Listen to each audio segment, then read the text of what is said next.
तो कैसे हो दोस्तों। आज मैं एक एजुकेशनल वीडियो लेके आया हूँ आप सबके लिए।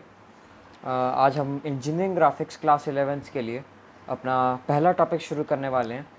और पहले टॉपिक से पहले मैं आपको कुछ बेसिक्स भी बताऊंगा।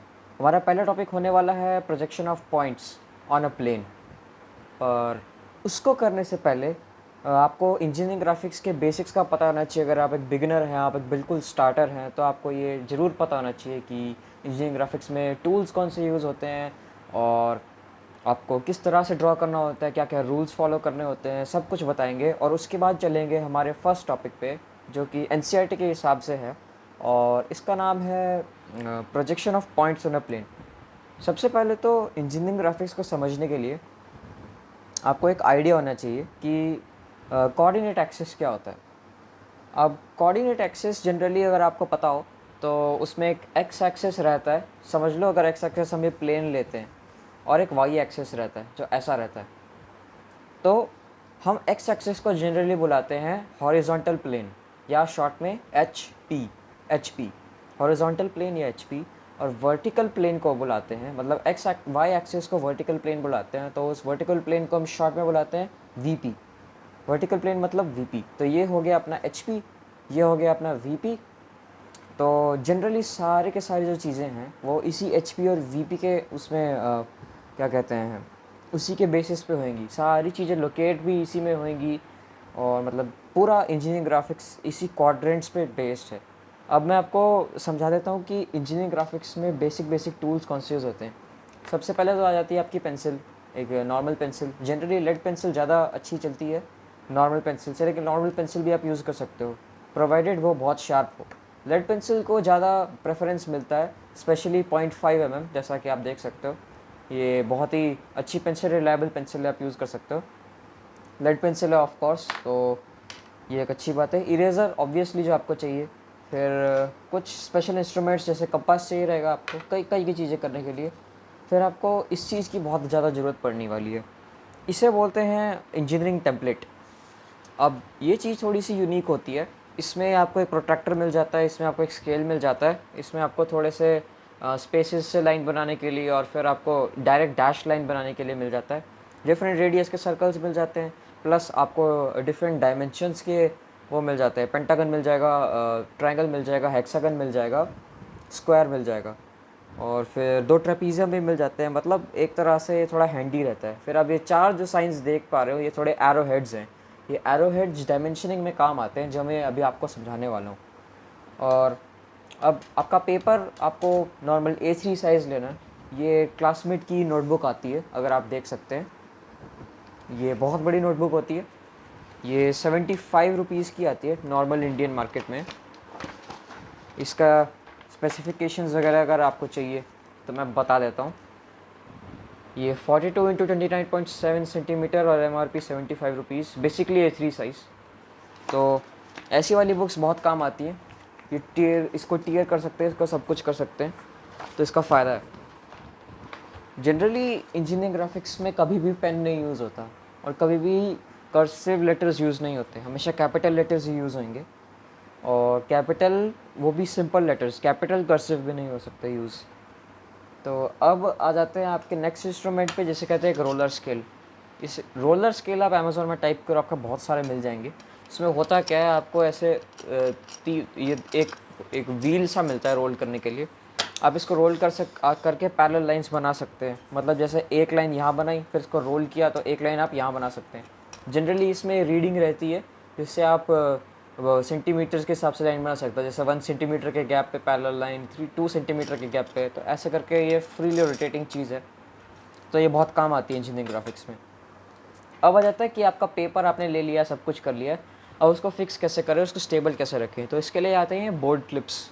जनरली स्टील के आते हैं और प्लास्टिक के भी आते हैं, पर प्लास्टिक के जल्दी टूट जाते हैं, तो मैं बोलूँगा स्टेनलेस स्टील के लीजिए। तो ये बोर्ड क्लिप्स जो होते हैं ये बहुत ही आसानी से लग जाते हैं। जनरली आपका अगर ये टेबल सरफेस है तो आप इस पर ऐसे करके पेपर फिक्स कर सकते हैं, तो ये एक अच्छी चीज़ है। अब ये आगे बोर्ड क्लिप्स और अब बेसिक चीज़ें मैं आपको बता दी हैं कि इंजीनियरिंग ग्राफिक्स में क्या यूज़ होता है, क्यों यूज़ होता है। अब आते हैं अपने पहले टॉपिक पे, जो कि है projection of points in a plane. तो वो स्टार्ट करने से पहले मैं आपको एक बात बता दूं, जब भी आप ये ईजी का पेपर यूज़ करते हैं, ईजी मतलब इंजीनियरिंग ग्राफिक्स का पेपर यूज़ करते हैं, तो उसमें हमेशा एक रूल रहता है कि आपको 10 मिलीमीटर्स का मार्जिन बनाना होता है। इंजीनियरिंग ग्राफिक्स में हमेशा हर डायमेंशन मिलीमीटर में होएगा, सेंटीमीटर में कभी नहीं होएगा, और मिलीमीटर में ही बात की जाएगी। तो 10 मिलीमीटर का मार्जिन हर बार बनाना होता है, जैसा कि आप देख सकते हैं यहाँ पर।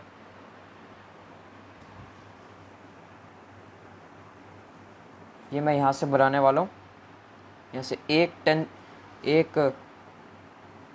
10 सेंटीमीटर खींचा, फिर यहाँ से एक स्ट्रेट लाइन बनाई, फिर ये लाइन एक्सटेंड करके ले जानी है।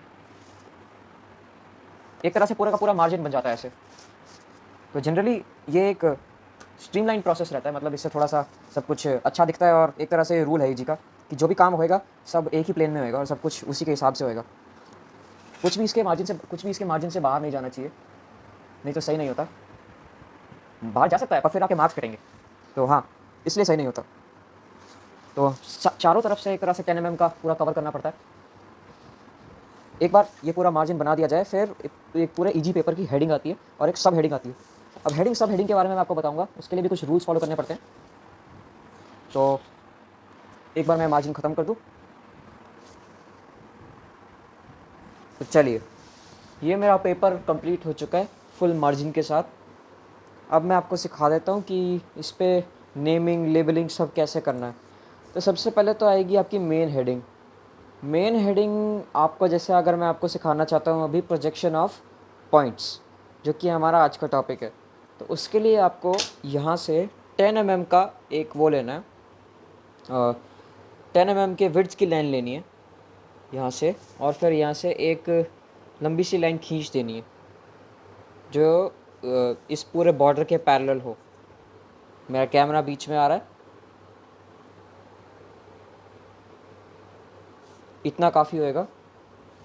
अब इसमें आपको एक रूल है कि आपको अब सब कुछ कैपिटल में लिखना है। कैपिटल में कैसे लिखना है मैं ये भी बता देता हूँ।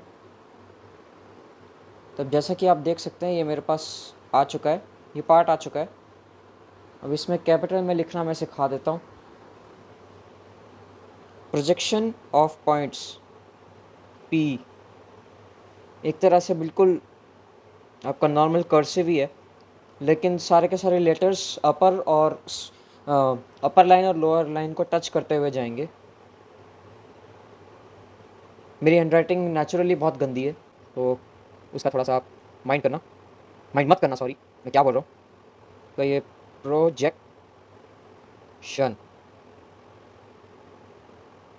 ऐसे करके लिखा जाता है। उसके बाद आगे भी कंटिन्यू कर सकते हैं। Projection of points POI,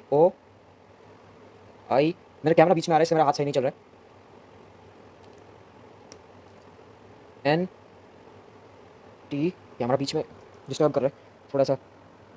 projection of points, तो ऐसे आपका एक हेडिंग आ जाएगा। मेरा परफेक्ट नहीं आया क्योंकि मेरा हाथ कैमरे की वजह से अटक रहा था, पर ठीक है। तो ये आ गया आपका 10 mm का हेडिंग। जैसा कि आप देख सकते हैं ये आपका पूरा पेपर आएगा और ये आपका 10 mm का हेडिंग आ जाएगा। अब शुरू करते हैं अपना पहला टॉपिक, जिसका नाम है प्रोजेक्शन ऑफ पॉइंट्स। अब प्रोजेक्शन ऑफ पॉइंट्स होता क्या है? सबसे पहली बात तो आप अपनी कोई सी भी एक बुक ले लीजिए, जैसे मैं ये डायरी ले लेता हूँ। अब एक कोऑर्डिनेट एक्सिस में जब हम किसी भी चीज़ को प्रोजेक्ट करते हैं तो एक रहता है एक्स एक्सिस और एक रहता है वाई एक्सिस। यही चीज़ को हम कोऑर्डिनेट प्लेन बोलते हैं। इंजीनियरिंग ग्राफिक्स में ये पूरा एक्स एक्सिस रहता है, ये पूरा एक्स एक्सिस रहता है, ये पूरा वाई एक्सिस रहता है। पर अब आप सोचोगे कि जेड एक्सिस भी तो है क्योंकि इसकी थिकनेस है। नहीं, जेड एक्सिस नहीं है क्योंकि ये एक्स प्लेन है और ये वाई प्लेन है। ये एक प्लेन है और इसमें जेड डायमेंशन नहीं है। तो मतलब एक तरह से ये एक बेसिक प्लेन का काम करता है। तो जब भी आप कोई क्वेश्चंस करेंगे तो आप एक तरह से कोई भी नोटबुक लेके ऐसा बना के उसमें कुछ भी देख सकते हैं। अब बात आती है कि प्रोजेक्शन ऑफ पॉइंट्स क्या होता है। देखो, किसी भी चीज़ को बनाने के लिए किसी भी चीज़ को पॉइंट्स की ज़रूरत पड़ती है, छोटे छोटे पॉइंट्स की। एक एक पॉइंट जैसा पॉइंट आपको पता है कि एक सिंगल डॉट होता है। अब उसको प्रोजेक्ट कैसे किया जाए? तो प्रोजेक्ट करने के लिए जैसे समझ लो ये आपका एक्स एक्सिस है और वाई एक्सिस है, तो वो इस जगह से थोड़ा सा ऊपर होएगा, इस जगह से भी थोड़ा सा आगे को होएगा। यहाँ पर एक कोई पॉइंट आ जाएगा, जैसा कि मैं दिखा रहा हूँ, यहाँ पर कोई पॉइंट आएगा। अब ये जो पॉइंट आएगा, इसको इसको 2D में कैसे रिप्रेजेंट करें? 3D में तो मैं बता दिया, पर 2D में कैसे रिप्रेजेंट करें उसके लिए होते हैं कुछ रूल्स। अब जनरली क्या होता है कि हम ये वाला प्लेन जब लेंगे, उसको हम 2D में बनाने के लिए पहले वर्टिकल प्लेन को यहाँ रखेंगे और हॉरिजॉन्टल प्लेन को 90 डिग्री से नीचे को रोटेट करेंगे। तो जगह VP ये आ गया अपना HP, और ये आ गया एक्स एक्सिस, मतलब XY का कॉम्बो आ गया। तो ये एक बड़ी ही मतलब फंडामेंटल है कि इसको 2D में ऐसे ही बनाया जाता है। तो अब मैं दिखा देता हूँ कि इसका मतलब क्या है। अब इसको 2D में बनाए तो बनाए कैसे? हमेशा हर चीज़ को एक ग्रिड में प्रोजेक्ट किया जाता है, जैसा कि मैं अभी बताया 2D में। तो अब जैसे मैं एक अभी तो मैं किसी डायमेंशन के लिए नहीं ले रहा, पर अभी मैं ले रहा हूँ एक तरह से एक छोटा सा वो क्या कहते हैं, छोटा सा मतलब एग्जांपल ले रहा हूँ। तो जैसे यहाँ पर मैंने ड्रॉ किया, एक क्यूब टाइप ड्रॉ किया मैंने, मतलब एक रेक्टेंगल टाइप ड्रॉ किया, पर असल में रेक्टेंगल नहीं है। ये प्लेन्स को रिप्रेजेंट करता है, दो प्लेन्स को, कोऑर्डिनेट प्लेन्स को। अब यहाँ से 40 लिया, यहाँ से 40 लिया, और दोनों को इक्वली डिवाइड कर दिया। जब डिवाइड कर दिया तो इस पर अब हम लिखेंगे, एक मिनट में अपना कैमरा ज़रूर एडजस्ट कर लूँ।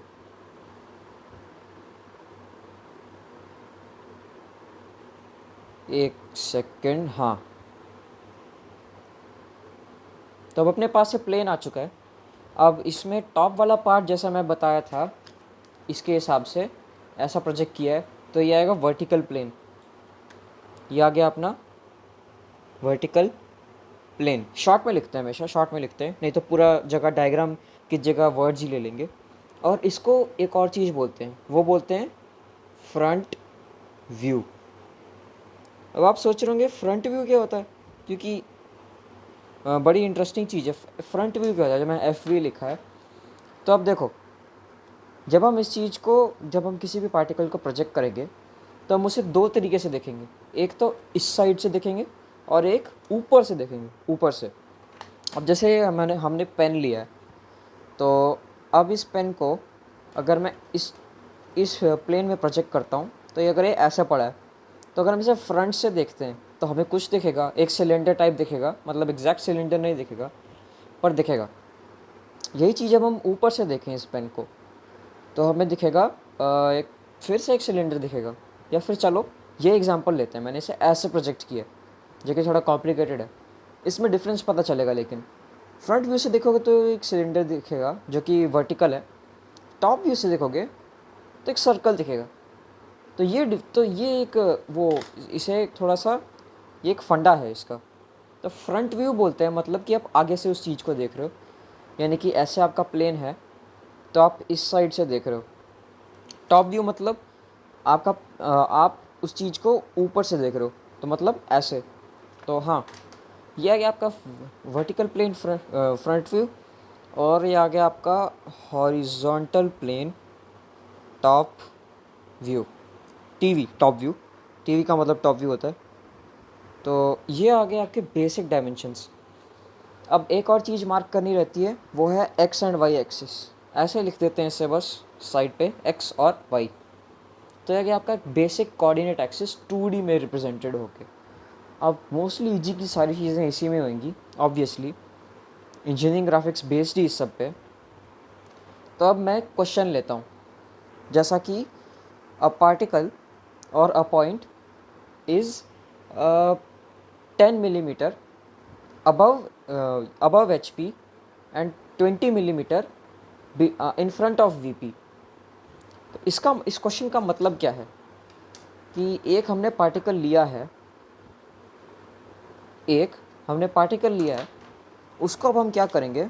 अबव HP का मतलब ये है, प्रोजेक्टेड अबव HP मतलब हमने पार्टिकल लिया, ये हॉरिजॉन्टल प्लेन है, 10 mm इससे ऊपर गए, तो यहाँ पर एक पॉइंट है, ठीक है, यहाँ पर एक पॉइंट है।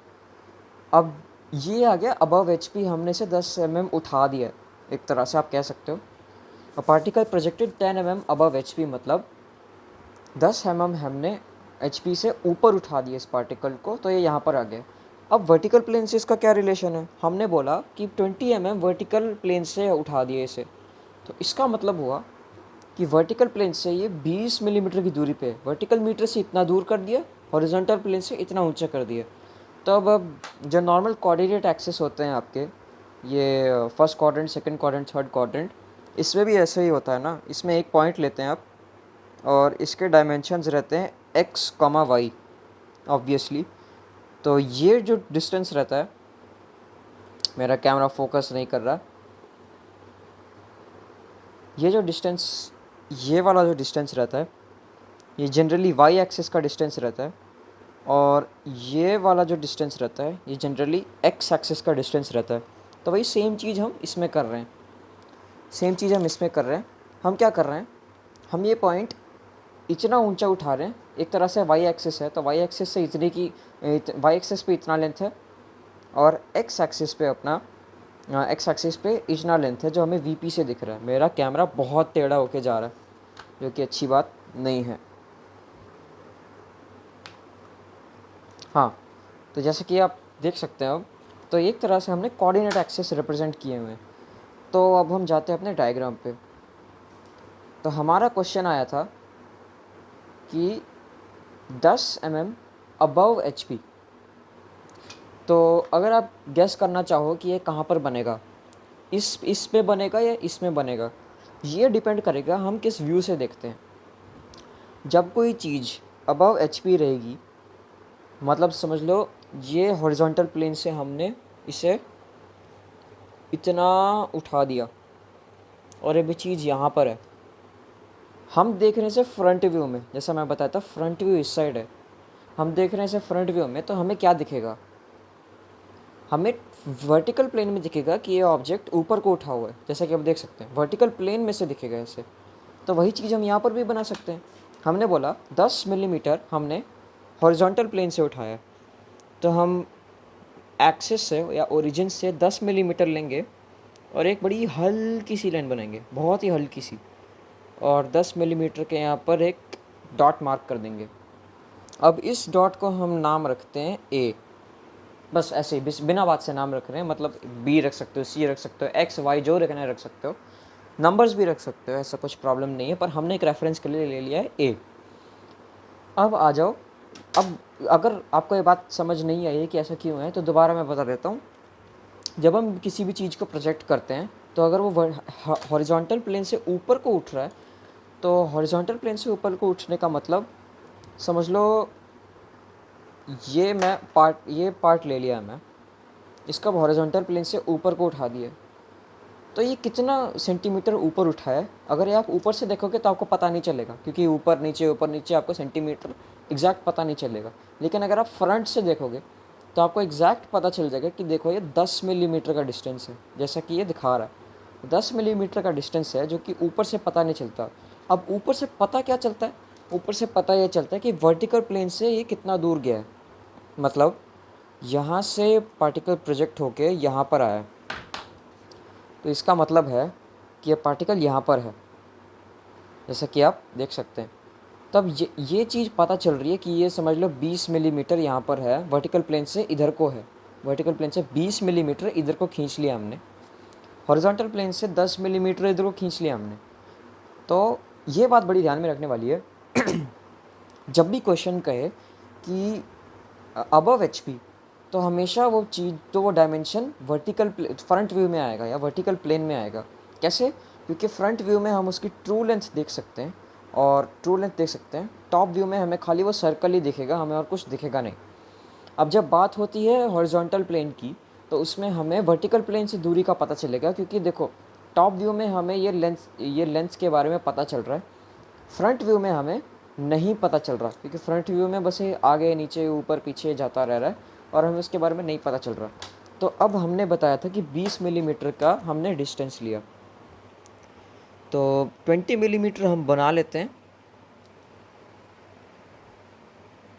मैं हल्की लाइन इसलिए बना रहा हूँ क्योंकि ये इंजीनियरिंग ग्राफिक्स का रूल है, ये डिस्टेंस हम देख नहीं सकते, ये कोई एक्चुअल लाइन नहीं है जो देखी जाए, बस ये हमें एक डिस्टेंस हाइपोथेटिकली या फिर एक तरह से वर्चुअली पता है कि ये डिस्टेंस है। लेकिन ये अगर आप इसे डार्क कर दोगे तो इसका मतलब ये लाइन है। लाइंस का कॉन्सेप्ट आपको बाद में पता चलेगा, पहले तो इस पे आ जाओ। तो ये वर्चुअली हमें पता है कि ये 10 हॉरिजॉन्टल प्लेन से 10 मिलीमीटर की दूरी पर है, मतलब हॉरिजॉन्टल प्लेन से 10 मीटर ऊपर है, वर्टिकल प्लेन से 20 मिलीमीटर इस साइड है, या वर्टिकल प्लेन से 20 मिलीमीटर इधर को खिसका हुआ है। तो ये आ गया अपना एक बेसिक फंडा। अब ये प्रोजेक्शन जो है इसकी एक और बात भी है, ये है फर्स्ट क्वाड्रेंट में, यानी कि अभी के लिए सारे डायमेंशंस रहने वाले पॉजिटिव। आज के लिए तो मैं खाली फर्स्ट क्वाड्रेंट ही कराऊंगा क्योंकि फर्स्ट क्वाड्रेंट बहुत बेसिक है, लेकिन जब हम आगे चलते जाएंगे तो और भी अच्छे अच्छे कॉन्सेप्ट आते रहेंगे। सेकंड क्वाड्रेंट, थर्ड क्वाड्रेंट सब आएगा। एनसीईआरटी ने सेकंड, थर्ड, फोर्थ सब रखा है, तो हम भी कराएंगे। अब बात आती है कि ये तो आपको पता है कि 10 मिलीमीटर है, 20 मिलीमीटर है। अब जो अचानक से कोई आदमी आ रहा है, उसको कुछ आइडिया नहीं है क्या है, उसको कैसे पता चले डिस्टेंस क्या है? तो अब इस डिस्टेंस को करना है मेजर। अब हम अगर इसे डायरेक्टली लिख दें 10 मिलीमीटर, 20 मिलीमीटर, तो वो हो जाएगा रॉन्ग। ईजी के स्टैंडर्ड्स के हिसाब से हमें एक तरह से एक सेपरेट लाइन बनानी पड़ती है, जो कि कितना भी हल्के से लेंथ लेनी होती है, इतना लेंथ ले लो, और इस साइड से भी इतना ही लेंथ ले लो, ज़्यादा नहीं, इतना ही। अब जब ये जो एक छोटी सी हल्की सी लाइन बनानी है, अब ये जो है ये हमें पता है 10 मिलीमीटर है। अब इसको रिप्रेजेंट करने के लिए हम यहाँ पर 10 मिलीमीटर तो लिखेंगे, लेकिन उसके लिए पहले एक लाइन में ना एरोज़ बनेंगे, जिससे पता चलेगा कि ये इतना डिस्टेंस है। जैसे मैं बता देता हूँ, ये एरोज़ आपको इसमें दिखाई दे रहे होंगे, फोकस कर रहा है ये शायद, हाँ कर रहा है। तो ये एरोज़ आपको दिखाई दे रहे होंगे। इस एरोज़ की मदद से हम छोटे से वो बनाएंगे डिस्टेंसेस, और इसको शेड कर देंगे। मेरे लेड पेंसिल का लेड बहुत कम बचा है, जो कि अच्छी बात नहीं है, पर ठीक है। बहुत ही छोटा सा बनाएंगे, तो ये अपना छोटा सा वो आ गया, छोटा सा एरो आ गया। अब इससे हमें पता चल रहा है कि डायमेंशन क्या है।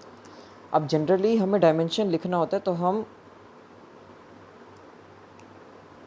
ओके, मेरी लेड पेंसिल भी टूट गई, आ गया लेड पेंसिल।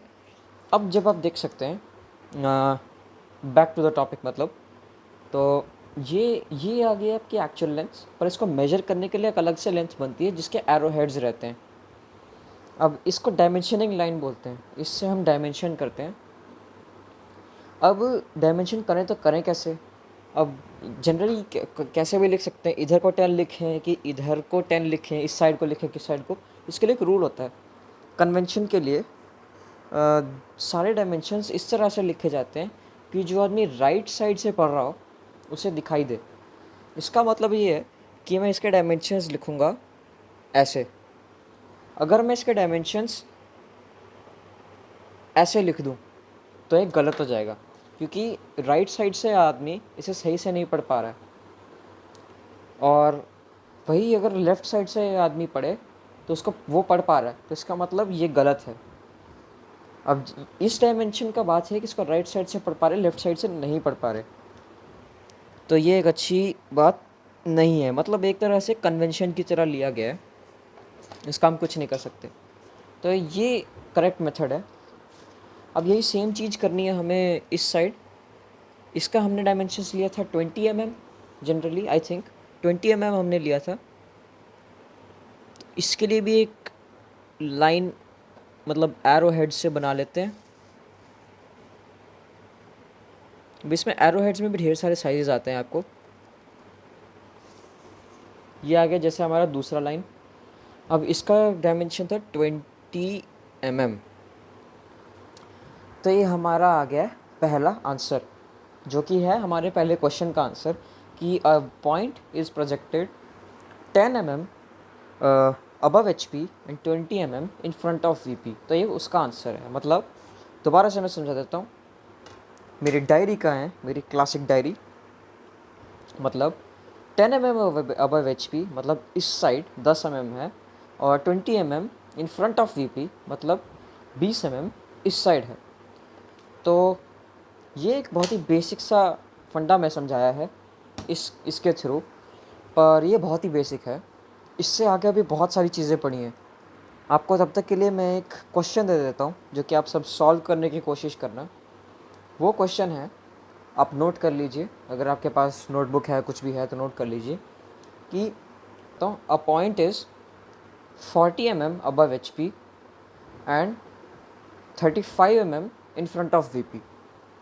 अब आप इस चीज़ को ट्राई कीजिए और फिर उसके बाद अगली वीडियो में इसका आपको आंसर मिल जाएगा। तब तक के लिए अगर आपको ये वीडियो पसंद आया हो तो प्लीज़ आप लाइक कर दीजिए, सब्सक्राइब कर दीजिए, और कमेंट्स में जाकर ज़रूर बताइए कि आपको मेरी टीचिंग कैसी लगी। अच्छी लगी तो लाइक कीजिए, बुरी लगी तो भी लाइक कीजिए, मतलब डिसलाइक मत करना प्लीज़। और मिलेंगे आपको अगली वीडियो में थोड़े से और प्रोजेक्शन ऑफ पॉइंट्स के एग्जांपल्स के साथ, थोड़े डिफरेंट क्वाड्रेंट्स के साथ। फर्स्ट क्वाड्रेंट है, सेकंड, थर्ड, फोर्थ क्वाड्रेंट सब आएगा। एक बार हमें प्रोजेक्शन ऑफ पॉइंट्स कंप्लीट कर ले, फिर हम जाएंगे प्रोजेक्शन ऑफ लाइंस पे, फिर प्रोजेक्शन ऑफ प्लेन्स पे, फिर इंक्लिनेशन ऑफ प्लेन्स पे। मतलब अभी सब कुछ बड़ा कॉम्प्लिकेटेड लग रहा होगा, पर असल में बहुत ईजी है, आप धीरे धीरे सब समझ जाओगे। तो हाँ, लाइक कर दो, सब्सक्राइब कर दो, और हाँ, मिलेंगे आपको अगली नेक्स्ट वीडियो में मोर ईजी टॉपिक्स के साथ। तो तब तक के लिए बाय।